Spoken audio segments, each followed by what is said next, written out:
Contest Production.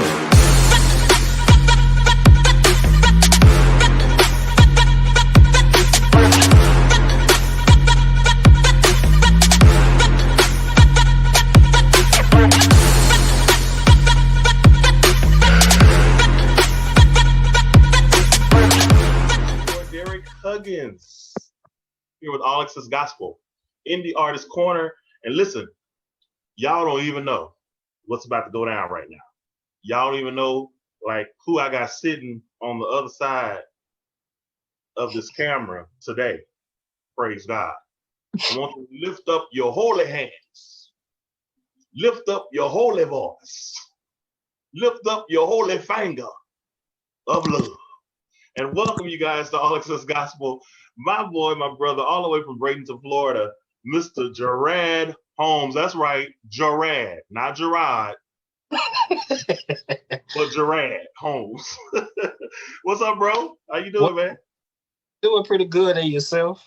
Man, I'm so awesome. You know, despite this Rona trying to, you know, how Rona tries to do, try to block us a little bit, but we not stuck no Rona. Yeah, I know. So before we get started with the interview, everybody, I wanted to, encourage all of you guys to go over to our website, www.allaccessgospel.com. Make sure that you subscribe by filling out our little contact form there so you can stay in the know on everything we got coming up here on All Access Gospel. We also want you to follow us on social media. We're on Twitter and Instagram at AA Gospel. Y'all got it? AA Gospel. Get on over there and follow us right quick. Click ding like us. Also on YouTube. We have a channel. You know, we big over here. All Access Gospel. Go to our YouTube channel. Make sure that you subscribe and hit that notification bell so that you can be alerted whenever we do things like this. So you guys can get notification. Now, Jorad, I need you to tell everybody out there in All Access Gospel land how they can follow you. Simple. Facebook, Jorad Holmes. Jorad Holmes. If you can't get me on that page, Jorad L. Holmes or Jorad Holmes. I'm on Instagram at Jorad_Holmes. JoradHolmes@gmail.com for booking. Some way, somehow you'll be able to get in contact with me. That's JORADHO. LMES, yes, JO, not JA, not JE, JOAD, Rad Home at gmail.com. You can find me some way, somehow you'll be able to get in contact with me and all that good stuff. That's what I'm talking about. Listen, I like the way the man of God made some distinction. Listen, ain't no JA, it's JO. Come on, somebody. You better get the right person on the line because this is the man you definitely want to know. So, man, we're so excited to have you your first time on All Access Gospel Indie Artist Corner. And I'm so excited to have you here because, first of all, you are like this up-and-coming titan, especially down there in South Florida. And so we're going to be talking about all of that, everything you got going on. But before we do that, I want to do what I call my little top talkers, right? So real quick, we're not going to stay on these topics long, but I definitely want to get your view on what you thought about the Clark Sisters movie. Overall, it was a very good movie. Okay. It was definitely a very good movie. I gave it a 6 out of 10. I gave it out of 6 out of 10. The reason being is I wish they would have went into depths more of Dorinda and Karen. I would love to know more about their story, more about the whole suicide and leading up to her live recording for the I Am Still Here song, that album, as well as Karen's story for what she did. It Ain't Over Till God Says It's Over. So I wish they would have really went into depths of more of it. The movie should have been longer. Overall, it was definitely a good movie. It was not one of Lifetime's worst movies because I've seen, I've seen some horrible movies, but I think that this was definitely an amazing movie from the cast. I mean, good Lord. um, from the woman that played Dr. Maddie Moss Clark My to God. I mean, good Jesus, the singing, and then shout out to Donald Lawrence um, for the musical ear, musical genius.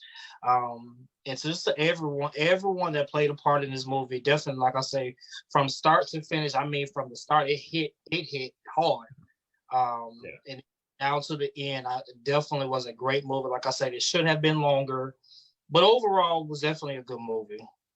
Well, yeah, I mean, and I mean, we could really talk this whole interview about that, but we won't. So we want to get to some other stuff. But yeah, I agree with you. I think that I'll put it this way. I'll say it was interesting that the two stories that got fleshed out the most were Twinkies and Denise's. But I'm gonna leave that alone. I just told it's crazy. I just told my little brother that probably not even an hour ago. I said it wasn't. I said I don't think it was fair that we only got Denise and Twinkies, and really, honestly, it's like we got more of Twinkies more than we really got the other sisters. I would have loved to see fully Dorinda's and Karen's story. Again, we know Jackie. Within the movie, she was a nurse, being the oldest and stuff like that. So I really wish we would have got more in depth of that story. But hey, it's movies. We have we know how the movies are. They have to do stuff, especially real life. They want to get the ratings and stuff. So, but overall, definitely a good movie. Yeah, I agree. And like I said, I just thought it was interesting. We got the juicy salaciousness of Twinkie and Denise, not so much the other sisters, but hey, I digress. But let me give a big, big shout out though to Anjanou Ellis, who played Dr. Maddie Moss Clark. Truly, truly, truly an Emmy-worthy performance in that thing. I mean, Homegirl did her thing, and I'm definitely advocating, lobbying, whatever the word is, for her to get some kind of recognition for that role. Shout out to her. And then also shout out just to the movie in general.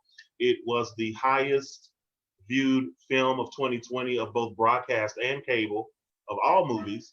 And then it was Lifetime's highest viewed movie since 2016. Right. So, and I like the fact that a movie based on gospel personalities, etc., did those kind of numbers. So shout out again to the Clark sisters. Shout out to the production staff, Missy Elliott, Queen Latifah, Dr. Holly Carter, Mary J. Blige, to Donald Lawrence, everybody that had a part in the movie, and certainly to all those wonderful actresses that did the movie justice. All right, so that's enough about that, Jared. Let's go ahead and talk about something else. I want to know, Retna got a single called Mighty God. Lord. Mighty God.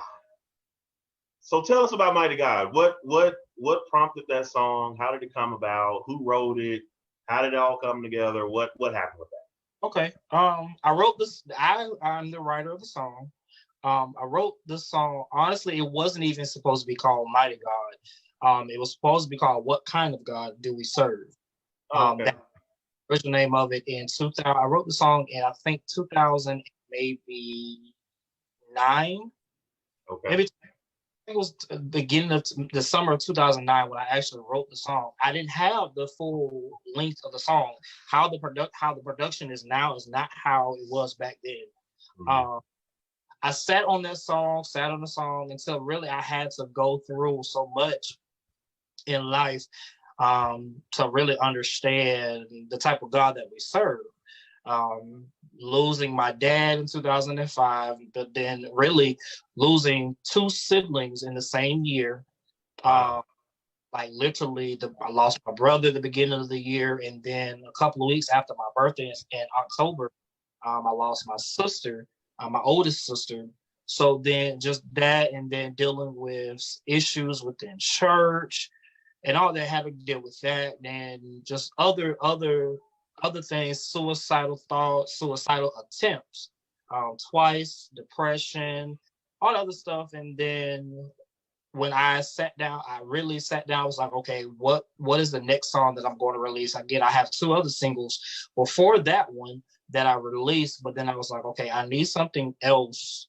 And then God brought this song back to my mind, and that's where we're at now with the single called Mighty God, just to declare it's a declaration that we're declaring to the world that that we serve a mighty God, even in this time of what we're dealing with this virus, dealing with so many individuals passing.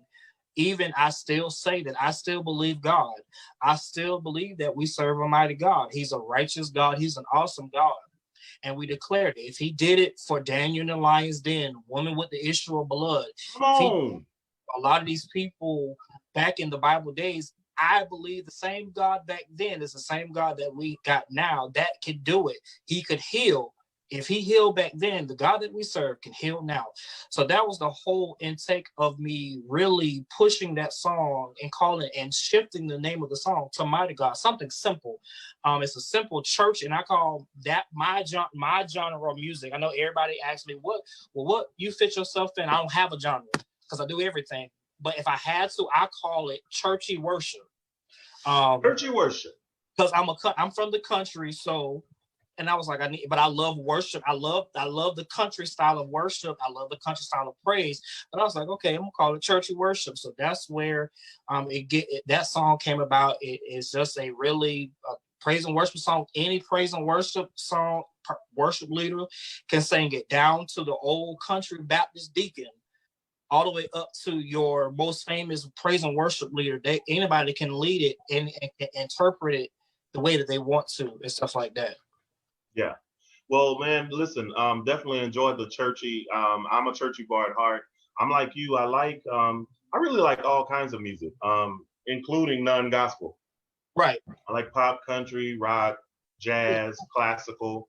But the fact that you talked about the churchy aspect, I'm definitely more drawn to churchy things. And so I really appreciated that value of the song. I wanted to just talk about also what were some of the experiences you had, creating that recording, and just some of your experiences as an artist. Recording the song was easy. Like seriously, when I went to my producer, shout out to Ryan Copeland. When I went into the studio, I told him exactly how I wanted this song. I wanted it to be churchy, but I didn't want the production. I didn't want none of the stuff to be over the top. I want anybody to sing this song. I think that's what some of today's music, while a lot of people, you don't find certain songs sung in the church because it's over the top.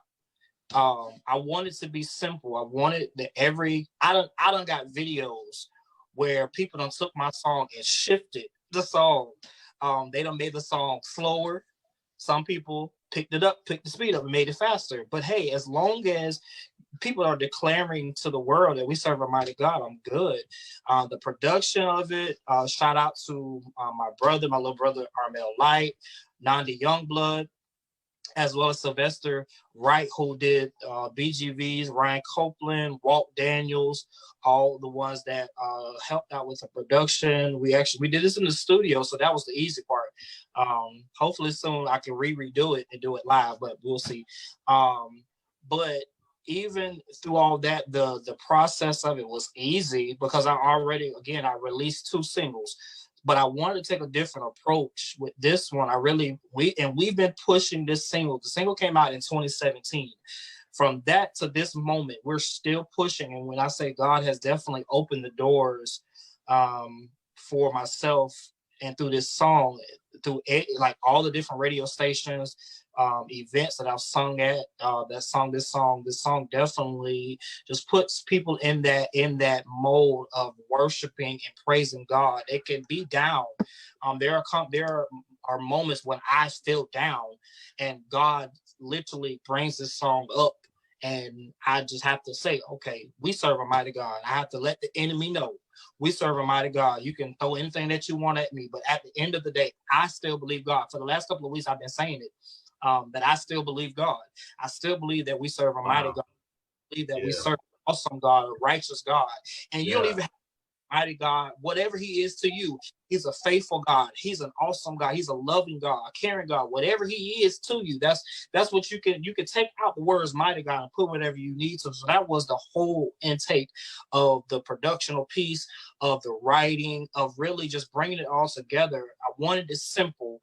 I wanted any church, it doesn't matter, and even the non-church to be able to sing it, and that's what happened. Yeah, so let's talk about a little bit about part of that aspect of putting music together as independent artists, and this is something that I often remark on when I am watching independent artists. One of the things that I notice that's different from gospel artists and secular artists, seemingly just my observation, is that secular artists tend to be more aggressive and when it comes to releasing music. And I remember, I'm old enough obviously to remember because I'm the first generation of millennials, praise God. But I remember the analog generation, and I remember before you had iTunes and all of that, I remember that how music was. And I also remember that, you put out a lead single, right? You let that run for like 6 months, and then you put out the record, right? And you promote that heavy on radio. And then that's really how you got it done. Well, with the introduction of iTunes and these streaming services like Spotify and the rest, it's really changed the name of the game as it relates to how music is out. And one of the things that I'm an artist manager, as you know. Shout out to my artist, Robin McGee. She got a single coming out this Friday called Thankful. Y'all check it out. I'm excited. No, but seriously, one of the things that I was sharing with her is I wanted to make sure we were constantly putting out music, because the way the music industry has shifted, you want to make sure that you're keeping an online presence engaged, and particularly on these streaming sites, because let's be real, the majority of the music being consumed is streamed. It's not being purchased as much as it is being streamed. 75% was one stat that I saw, and I think that was from Nielsen, where 75% of the music now is being streamed. So can you speak to, I'll ask you this. You said the last single was 2017, right? Do you think that's because there is a struggle for the indie artists to put music out? Do you think it's a financial issue? Do you think it's a creativity issue? What do you think is the dichotomy or the issue going on there? I mean, I can only speak for myself. And I really can't speak for other artists, because other artists, they have just their thinking. As for myself, it really wasn't a financial problem. It really wasn't a marketing problem. It was just because I do so much. Right.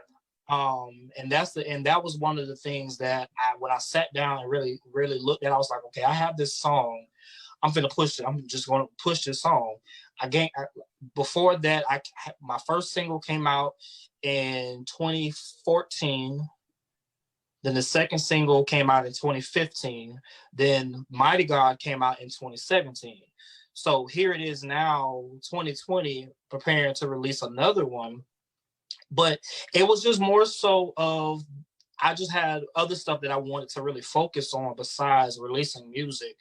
Now, what I won't tell artists to do is, if they know that their finances is not where it needs to be, to not even release music back to back like that. Take what you have and really push that. The problem that I see as artists is they release a single, and then 6 months later, 5 to 6 months later, they're releasing another project, but nobody even knows that you even had a first one released. So I tell, especially artists here in the state of Florida, is one of the issues, and I love all my artists that we have here in the state of Florida. One of the things that I definitely want to encourage artists, not even here in the state of Florida, but everywhere, to really, before you even release music, have a plan. And I think that's what some independent artists lack, is they lack the structure before going into the studio. Knowing a real producer, or even just somebody in general, will say, okay, where you expect the song to go? We don't have that. We don't have where the artists just will ask questions before we even release music. We done got so stuck with iTunes, Google Play, CD Baby, all these digital sites that I'm going to release this song. That's it. Then next thing I know, you have another song comes out, and the people don't know that you even had a first song that came out. So my thing is, if artists release a song, push it as much as you can.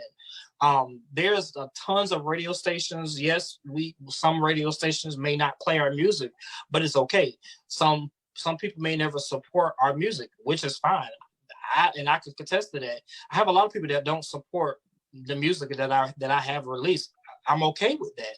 But what I know is that whoever God puts the music in front of, that's who's supposed to hear it and stuff like that. But we just have to really understand that it's okay to be different. For one, we don't have to be like the other artists because we have enough Tasha Cobbs, we have enough JJ Harrison, we have enough. Just be authentic with yourself when it comes down to releasing music and stuff like that. But again, our artists lack understanding, but they also lack business education. That's the major thing that I see, is that we lack the educational piece of releasing music. We think, okay, now we sing for one. So somebody told us that we can sing, so now we want to release music. Okay, that's fine. I'm cool with that. But what are you going to do when you release the music? What's next? You have your final product in your hand. What's next? Other than put it out on CD Baby, what's next? Is your song copyrighted? Is it radio friendly? And stuff like that. That's what I see artists we lack. We lack the educational piece. We lack because we ready just to put music out instead of really sitting down, hearing God, and allowing Him to direct our path to where we want to go. Yeah, it's interesting to get your perspective, and this is one of the things why I like to talk to different people in the industry, because I learn things. I learned there are different perspectives and how they approach the industry. Mm-hmm. I was talking to an executive from Spotify like 2 weeks ago, and one of the things that he was sharing with me was, there are people that have the school of thought like you, say, hey, just push the song you already got, do that, because a lot of people may not know that song is there.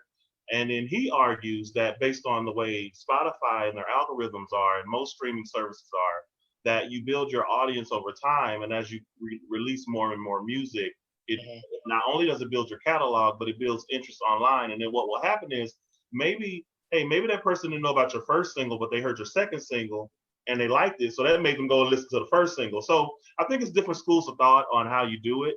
I think there's no one thing's for sure I've learned is that there's not one specific way to get your name out there. I think what you have to assess at first is, what are your objectives? Because see, everybody's objective is not to do big numbers. Some artists just want to release music. They don't care if it sells. They don't care if it streams. That's just something they want to get out. It's their expression. They just want to get their expression out there. Some, like you said, some are like, okay, I'm just going to focus more on this, and then we'll I'll do that a while, and then we'll focus on something else. So I've just come to realize there are different metrics for different people. What I will say to artists is, find what your objective is first. What do you want to accomplish? Because even before you start planning the recording and all of that part, ask yourself, what do I want to achieve once the music is out there? Do I care about getting so many thousands of streams? Do I care about getting so many sales? Do I care about getting booked? Or do I just want to release music? And then I think just kind of that'll tell you where to go. But all right, enough of that. Appreciate your input on that, man. Let's talk about really quickly. We know you are the CEO of the Tampa Bay Gospel Music Awards. That's coming up this September. Down in Tampa. Oh, I'm sorry, October. Excuse me. My bad. I'm thinking about my show. Praise God. October. It's coming up down in Tampa, Florida. Tell everybody about the Tampa Bay Gospel Music Awards. Yes, Lord. Tampa Bay Gospel Awards was started in 20. The planning process was and I can tell everybody how I actually came about it. It was a dream of mine for years. to even have my own award show, because I looked at the Stellars every year, looked at the Stellars, and I looked at how they handled and how they went about doing their awards, just honoring people and stuff like that. I was like, okay, one day I could do the same exact thing. Well, 2014, I sat down with my mother and I told her, Mom, I want to start my own award show. I already had the name, Tampa Bay Gospel Awards. I didn't really understand. I really didn't know the ins and outs of how I want to do stuff. I just knew um, how I want it done based off of what I saw, the Stellar Awards, the Dove, the Grammys, how they went about it, and stuff like that. Um, and stuff like that. But I wanted to change it to make for us to be our own identity. So then I called my COO and I told her, I said, hey, when I put the information out, it was just myself. 2014, I put the information out. Hey, we're starting the Tampa Bay Gospel Awards, blah, blah, blah. I didn't have my name, wasn't attached to it. It was under my company's name, which is Tampa Bay Gospel News. I put it under that. Nobody knew who was over it, no nothing, because I just didn't want me being in the forefront because it wasn't about myself. It was all about celebrating, recognizing local artists for their accomplishments, for what they do to celebrate God and stuff like that. So I want to honor them. Stuff happened where I eventually had to share who was over it. It is what it is. I told my COO, I called my COO, I called her because I was working with her with the choir before I even started working with everything. So I called her, I said, hey, would you like to be a part and would you like to be our COO? She said yes. That moment, I told her exactly the ins and outs of it, and I called a few people to help out. Here we are getting ready to celebrate 6 years this year, just basically recognizing and showing love to artists, Tampa Bay area and the state of Florida for their contributions to gospel music, celebrating them for their work in the communities, for stuff. Because a lot of times what I've noticed is a lot of people we as artists sometimes feel down because we don't get recognized for some, especially those that have been doing music for over 20, 30 plus years, never really got that opportunity to really just say, hey, we're recognizing you. And I tell my artists this, my nominees, every year, never changes. The motto, the theme never changes. The main theme changes, but just the foundation is always will remain the same. It's not about the award. It's not about the nomination, but it's about bringing us together to unifying the body of Christ together so we can just simply just worship God. The awards is just the incentive to it, but that's not the main purpose of it. It's loving unity was the foundation that I when I first started, that was the foundation of it. It's just showing love and unifying everybody together. Again, here we are 6 years later, getting ready to go into this year, which our theme is finish the race. Just encouraging the artists to give up. Each year I was trying to think of a different theme to encourage the artists. So this year, last year during the awards, God gave me the theme finish the race, just to encourage the artists to not give up, to keep pushing forward. Yes, it's hard as an independent artist, as an artist in general.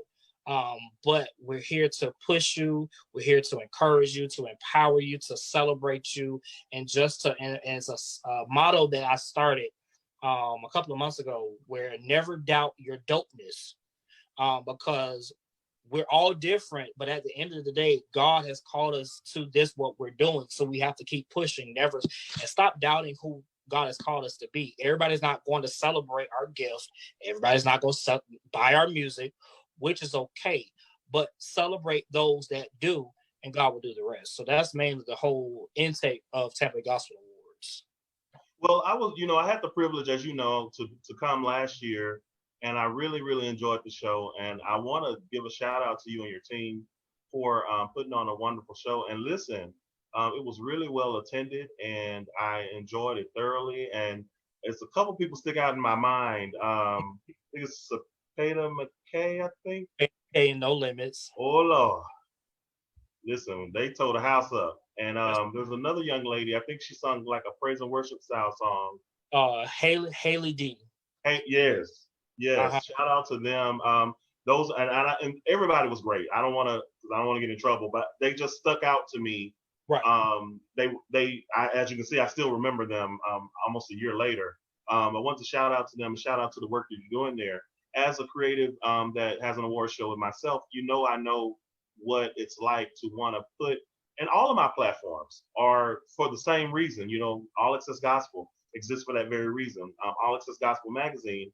Our first issue is coming out as soon as Rona lets us loose. we can officially do our launch party for the magazine and for our online content. But all of these, like these events and these platforms exist to give these artists a voice. Say, hey, we see you. We see the work you're putting in. We know what you're doing. I want to ask you really quickly too, because I see this as I see other creatives bring this up a lot on their platforms or whatever, and it's like the dichotomy between, yes, I'm a gospel artist, but I'm also in the music industry, and I wonder what your views are on where the two diverge, and could some of the disappointment that indie artists feel, is it because of their mindset and their approach to what they present? Because I think sometimes, while I do agree that these platforms like mine, yours, and others need to be there for indie artists, I wonder too, are we as indie people understanding what needs to be understood when we're going into the industry? And I had an interview yesterday with Lakia Stokes, and we were talking about this a little bit, and I was saying, because there's a transition I think that happens when you are going from being a singer, a great singer, right, a gospel singer or a church singer, over into the music industry as a gospel artist. And that to me goes back to what my beginning. What is the purpose for you entering the industry? What are you trying to accomplish? So I want you to speak a little to that before we wrap things up. Right. See, today, what is different is different outlooks to it. Something that you said earlier, you have some singers who just want to release music. Yes, they're an artist, but they're not really focused on the whole industry side of it. Like I said, their main focus is just putting out good music. Now you have other artists who their main focus, yes, maybe just releasing music, but also is focusing more so on the industry side of it. So it varies on the person and their mindset. Myself, again, I go back to myself because I can only speak for myself, because again, we all think differently as an artist. With myself, when I put music out, it wasn't because of the awards, it wasn't because of the industry. Granted, now this year is 12 years for me, so it's like, okay, great. But my main thing is just releasing good music to people. If it charts, praise God. If it don't, praise God. Because again, it doesn't stop what I'm doing, but I think the artists have to really change their mindset. Why am I really doing this? And I can only speak for gospel artists. Are we doing this to sell records, to get money? Or are we doing this to really honor and recognize and really lift up Jesus? That's the main thing. What we really have to before we even, because again, you could tell the artists that are their main mindset is releasing music, good music, and that's it. But then you could tell the other ones who their main mindset is the industry. So again, question real quick, can I interject? Is there an artist that may be considering both? For example, first of all, let me say this. As an indie artist, I know for a fact we ain't making no money selling records. Let's just be clear. Okay, and I can tell you right now, if you're an indie artist, think that you're gonna get in here and do this to sell records, forget about it. You ain't making no money that way. So, and the reason I bring that out is I wanted to point out that I wonder because I'll hear a lot of artists that'll say like what you said, and I'm not saying this to you, I'm saying in general. I've heard other artists talk about, oh, it's all about Jesus, it's all about God, and then when they don't get recognized, I'll see them go on social media ranting, and I'm like, what are you ranting about? You the one said you're not worried about no art, you're not worried about no numbers, you're not worried about Spotify, you're not worried about sales, but you're not worried about no awards. But if you don't, the first time they don't get nominated, or the first time they don't win, they go on social media and tear everybody to shreds. And I'm not lying. Listen, I fully agree, and it's sad. But see, here is the thing: what's in a man's heart is eventually going to come out. So, if your heart, if you know from the back of your mind, and it's in your heart that you want to be in the industry, or your main focus is, I want to sell records, I want to sell this, I want to sell this, I want to get music, I want to make money. And you telling the people that it's about Jesus, it's just about Jesus. So what God does, God's going to test to see if that's true or not. Because you're basically having what you say. If you say, hey, I ain't worried about that, it's like, here's the thing. I agree with you. I think God will let that be your reality because it's to show you that you're disingenuous. Because for you to say, I don't care about the sales and I don't care about this, and then you come back and complain about it on the back end means that you really do care, but you feel like the PC answer is to say, oh, it's not really about that for me. And I think there's nothing wrong. This is just my personal opinion. I don't think that there's anything wrong to have ambition when it comes to being an artist. After all, why did you record the music? Because you want people to consume it. Like, that's just foundationally true, right? Whether or not you are trying to be on the level of Mary and Ty Tribbett and all of that is another issue. But I'm just talking about just the pure why. That's why I said we have to factor out what are we wanting to accomplish. Am I just wanting to release this music because I'm an artist and I like just being dope? Then just be dope. But I believe people who are like that are not going to be complaining if they're not on a certain stage, et cetera, et cetera. So that's all I was trying to say. Right. But I appreciate your feedback on that. I want to tell the people what you got coming up. You got any new music coming out, or I know we got the award show coming up. Yes, the awards is out. So I actually just finished my first award show. I actually have 2 award shows a year, which is my community awards, which was in February. Just honoring community leaders. Then we're gearing up again once Rona can go on by her business. Rona, leave us alone now. Really get on the ball with this next single. And then, of course, we got the awards coming up in October. I'm in the midst of getting ready to launch my 3rd award show, which is called Dancing in the Spirit Dance Ministry Awards. What people don't really understand about me, before I even started singing, before I started doing any events, I used to do dance ministry. Dance ministry, mime, all that. That's I was doing. So that's the reason why I when I look at dance ministries, I'm so hard on dance ministries because of I used to do it. So I've sat on that for a long time, and then God just this year, God said, I need you to get on the ball. So we started. Nomination starts tomorrow, actually. Nice. Won't be until next year, of course, because of everything that's going on. But that's really it, honestly. Just don't really know the direction of where this virus is going. Yeah. Well, listen, before we get out of here, I want to read a couple comments.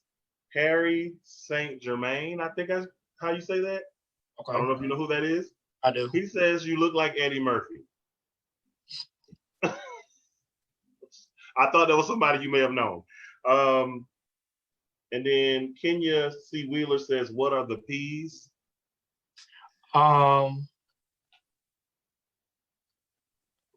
Pray, prepare and plan. I think that's what it is, if I'm not mistaken. Yeah, I think that's what it Okay. is. Well, there you go, Miss Kenya. You got your answer. And then Lonnie Crawford, who I'm interviewing right after this, I'm interviewing her. So we're gonna wrap up in a minute.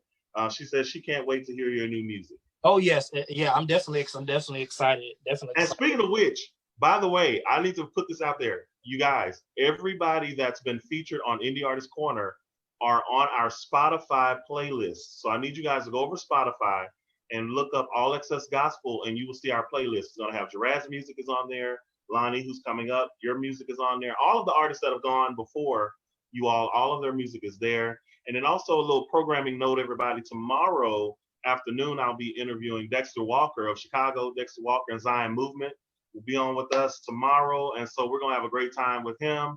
And then on Friday, we'll have Robin McGee back on premiering her new single, Thankful.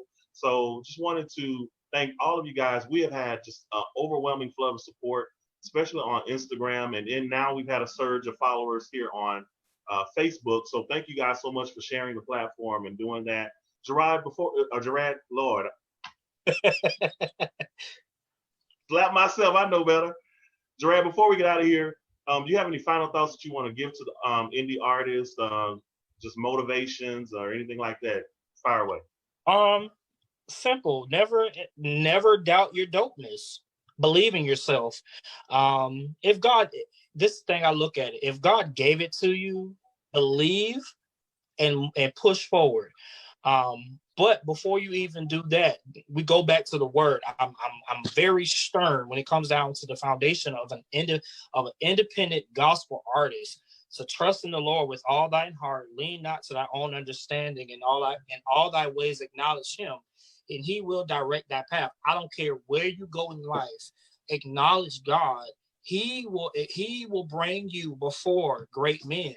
So if it's in God's will for you to be nominated for an award, for you to win awards, hey, I don't want awards, been nominated for awards, didn't go to the next round. It is what it is. But at the end of the day, I'm here to worship God. So my thing is to all independent artists, and I won't even say independent artists, I'll say to every person, every artist, and anybody that's thinking about becoming an artist, and just never doubt who you are. Just remember why you're doing it, and just really push forward. And then to my upcoming inspiring artists that want to think that they want to go to become an artist or want to release music, before you even release music, sit down, talk to God, get you a mentor that's going to help you, that somebody that knows the business, not somebody that just one of your friends or your family members, but get somebody that really knows the business behind releasing music that will help you, so that way you don't just put any and everything out. That way everything that you put out is done in excellence. And stuff like that. And just that's simple. Just never doubt who you are. Never doubt your dopeness. Absolutely. Well, man, thank you so much again for being on our Indie Artist Corner today. Jorad, tell everybody again how they can follow you on social media. Simple. You can find me on Facebook, Jorad Holmes, Jorad L. Holmes, or Jorad Holmes. You can find me on Instagram. Jorad, just type in Jorad Holmes, Jorad Holmes. It'll pull up on Instagram. You can look us up, Tampa Gospel Awards. If anybody needs flyers or CD covers, I do all that. And he's great, y'all, because he's done several things for me, so I can vouch for him. He's good. He's professional. He's on time, and it looks polished and professional. So use him, book him. Yeah. So you need some money. It's Corona. Hello. We do all that. Tampa Gospel News, Tampa Gospel Awards, Manslaughter Honors. Also, Dancing in the Spirit nominations begins tomorrow. The website, I'm sitting here working on the website now. Yeah. And all that good stuff where you'll be able to find me. My music is available. All three of my singles are on all digital outlets. And just get ready for new music and just what's to come. All right. Well, Jorad, man, thank you again. We appreciate it. And that concludes our interview today. I look forward to seeing you down in October yes, for the 6th annual. You know, we can't say annual. We have to say annual. So, ladies and gentlemen, make sure y'all go support my boy Jorad. Go get his music on all digital outlets. Also, make sure that you're following him on all social media, and make sure that you're supporting the Tampa Bay Gospel Awards that are going to be coming up. What's the exact date again, Jorad? In October? We're praying that nothing goes on. Okay, But yeah. October 2nd and the 3rd in Tampa, Florida, Friday and a Saturday. Amen. And again, I've gone. I went last year, had a great time. I plan to be there again this year. So looking forward to that. Make sure you go support that if you're anywhere near South Florida or Florida, period. Because really, he be honoring people all over the state. Definitely make sure you go follow him, check him out, and support his platform as well. Support us. Let's all work together. And I think if we all share each other's music and platforms and things of that sort, we all come out in the group plan. How about that? All right, well, until next time, you guys, this has been your boy Derek Huggins with Indie Artist Corner here at All Access Gospel. Don't forget to go to our website, www.allaccessgospel.com. Also, make sure that you go to our social media pages. We're on Instagram and Twitter at AA Gospel, and go over to our YouTube channel and subscribe and hit that bell so you can be notified every time we do a premiere or go live. All right. I love you guys for watching. We'll see you next time. It's All Access Gospel. God bless you, Jorad.